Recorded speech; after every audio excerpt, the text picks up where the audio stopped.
nyo, na-hack yung account nyo, like, madami nagbago, nawala yung beans nyo or diamonds, or di kaya hindi kayo maka-log in. So, don't worry guys.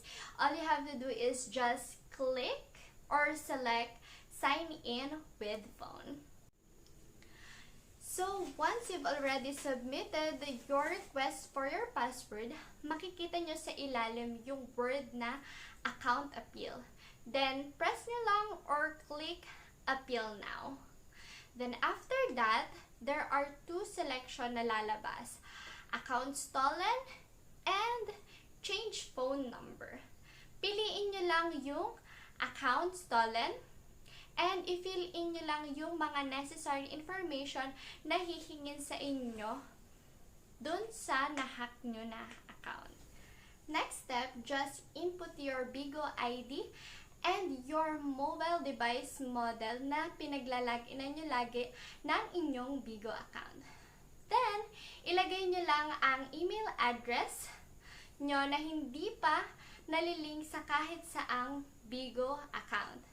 Make sure guys na hindi pa naililink sa kahit saang Bigo account yung gagamitin nyo or ilalagay nyong email address. Pag natapos nyo na ang mga tinuro kong steps, need nyo na lang mag-submit ng inyong picture na may hawak na papel na nakasulat ang inyong Bigo ID at ang inyong full phone number.